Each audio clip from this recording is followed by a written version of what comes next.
आज मैं तुम्हें कुछ ऐसी बातें बताने वाला हूँ जो तुम्हें इस युद्ध में ही नहीं बल्कि जीवन युद्ध के हर मोड़ पर विजय दिलाएंगी। यह उपदेश परम अनमोल हैं। इन्हें तुम अपने हृदय में धारण कर लो। यह 7 ऐसी जगह हैं जहाँ तुम्हें किसी के बुलाने पर भी विचार किए बिना नहीं जाना चाहिए। इन्हें जानो और इनसे दूर रहो, क्योंकि एक साधारण विचार स्वभाव का व्यक्ति बद्धी आसानी से मोह और आसक्ति के जाल में फंस जाता है और उसकी अनाड़ी बुद्धि उसे संकट में डाल देती है। मैंने देखा है कि तुम अपने धर्म के मार्ग पर चल रहे हो, लेकिन क्षणिक मोह के कारण कई बार विचलित हो जाते हो। इसलिए तुम्हें चाहिए कि तुम इन बातों पर मनन करो और मेरी बातों को गहराई से सुनो। अर्जुन उत्सुकता से हाथ जोड़कर बोले, हे केशव, मुझे बताइए, आपके श्री मुख से निकला हर वचन मेरे लिए अमृत के समान है। मैं पूर्ण निष्ठा से सुनने के लिए तैयार हूँ। श्री कृष्ण ने अपनी दिव्य मुस्कान के साथ आरंभ किया। श्री कृष्ण बोले, यह 7 बातें न केवल तुम्हारे राजधर्म के लिए एक योद्धा के रूप में बल्कि एक मानव के रूप में भी उपयोगी होंगी। यह चारों वेदों, उपनिषदों और परम धर्म गीता के सिद्धांतों पर आधारित है। गीता में मैंने तुम्हें सिखाया है कि बुद्धिमान व्यक्ति वही है जो अधर्म और पतन के कारणों को पहले ही पहचान ले। तो चलो एक एक करके इन 7 स्थानों पर चर्चा करते हैं। मैं तुम्हें प्रत्येक पर विस्तार से बताऊंगा, कारण समझाऊंगा और बताऊंगा कि क्यों इन जगहों पर जाना वर्जित है। यह ज्ञान तुम्हें अजय बनाएगा। एक पहली जगह जहां तुम्हारा अपमान हो, आत्मसम्मान का नाश। श्री कृष्ण गहरी सांस ली और बोले, हे पार्थ, सबसे पहले सुनो, जीवन का सबसे बड़ा धन क्या है? तुम्हारा आत्मसम्मान, तुम्हारी प्रतिष्ठा। वह जगह जहां तुम्हारी इज्जत ना हो, जहां लोग तुम्हें तिरस्कार की दृष्टि से देखें, अपमान करें या तुम्हारी उपस्थिति को हल्का समझे, वहां बिना सोचे समझे कदम रखना आत्मविनाश के समान है। क्यों? क्योंकि मनुष्य का मन इतना कमजोर होता है कि अपमान उसे भीतर से तोड़ ढह देता है। एक धनुर्धर होकर भी अगर तुम अपमानित हुए तो तुम्हारा मनोबल टूट जाएगा। अपमान की ऊर्जा इतनी घातक होती है कि वह तुम्हारे आत्म तेज को खोखला कर देती है, तुम्हारी निर्णय क्षमता को कमजोर कर देती है और तुम्हें दुर्बल बना देती है। गीता में मैंने कहा है, सम्मानितस्य चाकीर्तिर् मरणात्ति रचते, अर्थात सम्मानित पुरुष के लिए अपयश मरण से भी बढ़कर है। पहले पता करो कि वहाँ कौन लोग हैं। क्या वे धर्मी हैं या छिपे हुए शत्रु? क्या वातावरण तुम्हारे सात्विक भाव के अनुकूल है? यदि नहीं तो बहाना बनाकर टाल दो। कह दो, मुझे धर्म पालन हेतु कोई महत्वपूर्ण कार्य है। लेकिन कभी ना जाओ। अपमान से बचना ही बुद्धिमत्ता है। हमेशा याद रखो, तुम्हारा सम्मान ही तुम्हारी सबसे बद्धी शक्ति है। दूसरी जगह विषय भोग वासना का केंद्र। श्री कृष्ण गहरी दृष्टि से अर्जुन की ओर देखते हुए बोले, वत्स, जीवन में कुछ स्थान ऐसे होते हैं जहां प्रवेश करना अपने चरित्र और आत्मबल को खो देना है। इनमें से एक है अधर्म से पूरित विषय भोग का केंद्र। जिस राजा का सेनापति विषयासक्त हो जाता है, उसकी सेना दुर्बल हो जाती है। जिस मंत्री का मन वहां जाता है, उसकी नीति भ्रष्ट हो जाती है। मनुष्य के जीवन का आधार है उसका चरित्र और चरित्र का शत्रु है अधर्म। सम्मत वासना का विषय भोग का केंद्र बाहर से आकर्षक दिख सकता है। क्षणिक सुख, मोह और आसक्ति का आभास होता है, लेकिन भीतर से वह स्थान आत्मा की ऊर्जा को सोख लेने वाला, पुण्य को नष्ट करने वाला और पाप की गंध से भरा हुआ होता है। गीता में मैंने कहा है, काम एक क्रोध ए रजोगुण समुद्भव महाशो महापापमा विद्यन्मह वैरणम, अर्थात यह काम वासना ही क्रोध है जो रजोगुण से उत्पन्न होता है। यह बद्दा पेटू कभी ना तृप्त होने वाला और बद्दा पापी है। तुम इसी को यहाँ संसार में शत्रु जानो। विषय भोग के घर जाने का अर्थ है अपने चरित्र को दांव पर लगाना, क्योंकि वहाँ जाने वाला व्यक्ति धीरे धीरे अपनी इच्छाओं का गुलाम बन जाता है। शरीर का सुख क्षणिक है, लेकिन उसका असर दीर्घकालिक होता है। आत्मा का तेज घटता है और मनुष्य धीरे धीरे आलस्य, मोह और निर्बलता में फंस जाता है। धर्म, अर्थ, काम और मोक्ष 4 पुरुषार्थ हैं, लेकिन काम का स्थान केवल धर्म सम्मत है। जब काम धर्म की मर्यादा से बाहर जाता है तो धर्म नष्ट हो जाता है। वेद और उपनिषद बार बार आत्म संयम का महत्व बताते हैं। वहां जाकर साधक अपने भीतर की तपस्या को नष्ट करता है, वासना का दास बनता है, वह दुर्बल और अपमानित होता है। तीसरी जगह है मदिरा और नशे का वातावरण। श्री कृष्ण बोले, जहाँ मदिरा और नशे का वातावरण होता है वहाँ जाना आत्मा को अंधकार में धकेलने के समान है। मदिरा केवल शरीर को विषाक्त नहीं करती, बल्कि मन और बुद्धि की जड्ढों तक को नष्ट कर देती है। क्षणिक सुख और उन्माद के लिए मनुष्य जो मूल्य चुकाता है वह है विवेक का ह्रास, और विवेक ही मनुष्य का सच्चा धन है। यदि विवेक चला गया तो राजसत्ता, विद्या, पराक्रम और साधना सब व्यर्थ हो जाते हैं। वह स्थान पाप का घर है। वहाँ की हवा भी दूषित है। वहाँ का संगीत भी उन्मादक है। ऐसे स्थान पर जाने वाला व्यक्ति धीरे धीरे उसी अज्ञान की लहर में बहने लगता है। पहले वह केवल दर्शक बनता है, फिर संगति उसे खींच लेती है और शीघ्र ही वह भी उसी दोष में डूब जाता है। गीता में दैवी और आसुरी संपदा का वर्णन करते हुए मैंने कहा है कि अज्ञान और नशा आसुरी स्वभाव के लक्षण हैं।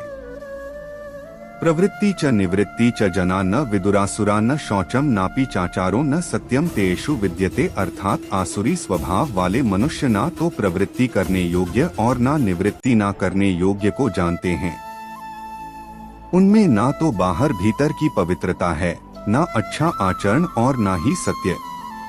नशे में धुत मनुष्य का रहस्य बाहर निकल जाता है, और यही अवसर शत्रु को चाहिए होता है। आध्यात्मिक दृष्टि से देखें तो नशा आत्मा की पवित्रता को ढक देता है। मनुष्य का अंतर्मन जो दिव्यता का स्रोत है, नशे के धुएं में दब जाता है, ध्यान टूट जाता है। इसलिए पार्थ, जहां मदिरा का प्रवाह हो, जहां लोग अपने विवेक को शराब की प्याली में डुबो रहे हो, उस स्थान से कोसों दूर रहना। चौथी जगह शत्रु का घर, माया और छल का जाल। शत्रु का घर वह स्थान है जहां विश्वास का नामो निशान नहीं होता। यह ऐसा विष भरा कुआं है, और जो वहां जाता है वह स्वयं को महासंकट में डालता है। शत्रु की मधुर वाणी और आतिथ्य एक मायावी जाल है जो मनुष्य को भुलावे में डालकर उसका सर्वनाश करता है। शत्रु का घर छल से भरा होता है और हर कदम पर विश्वासघात की तलवार लटकती है।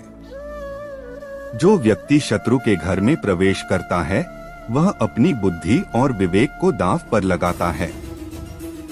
पहले वह आतिथ्य में बहता है, फिर धीरे धीरे शत्रु की कुटिल चाल में फंस जाता है।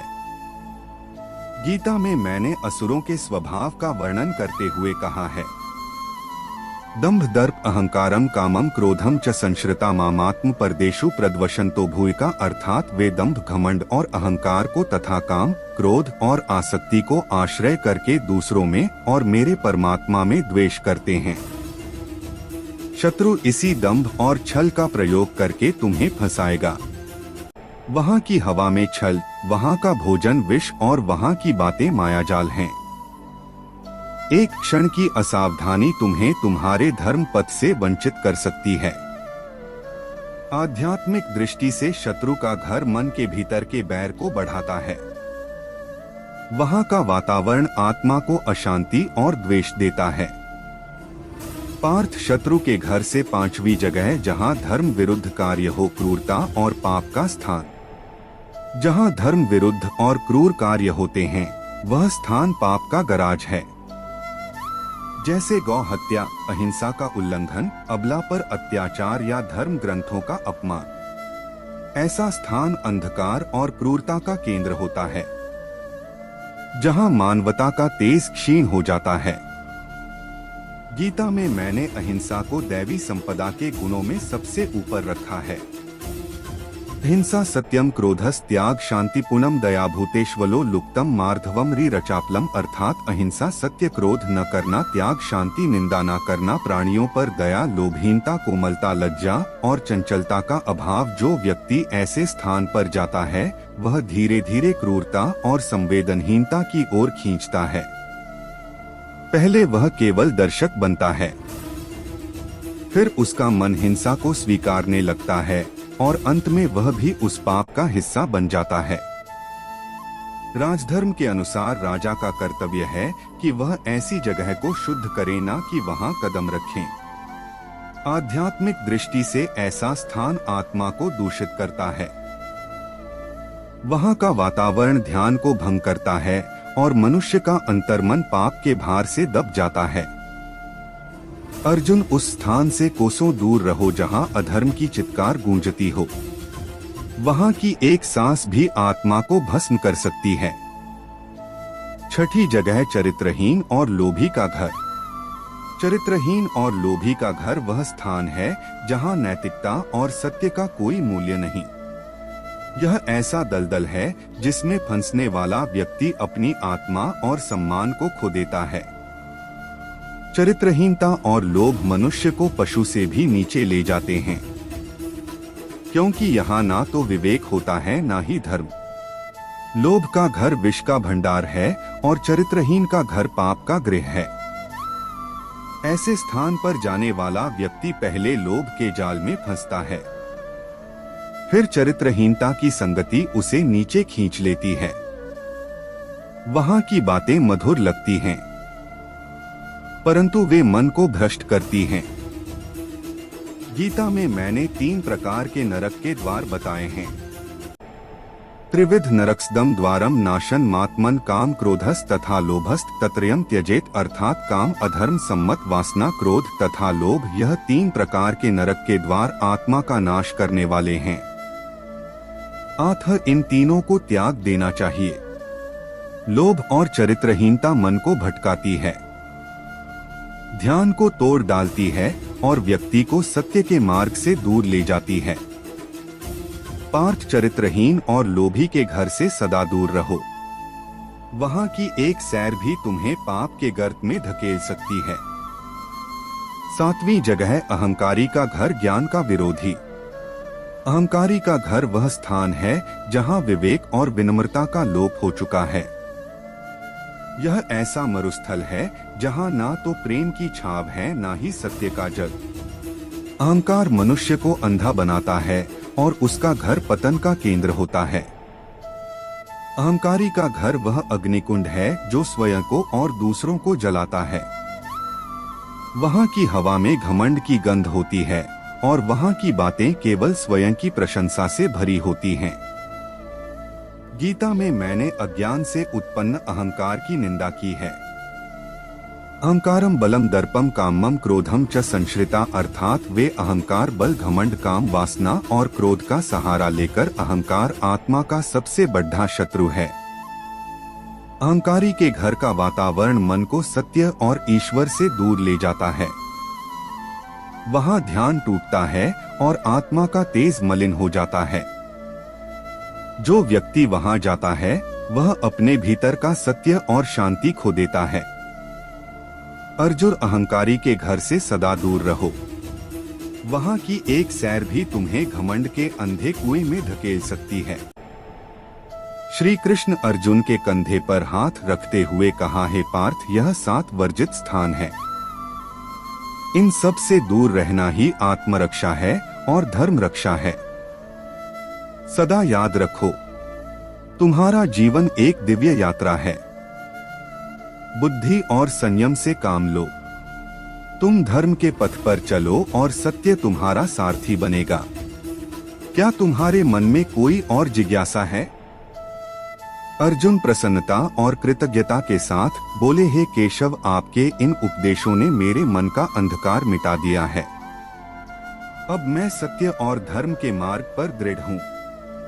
अगर यह वीडियो अच्छा लगे तो इसे लाइक, शेयर और कमेंट में जय श्री कृष्ण जरूर लिखें।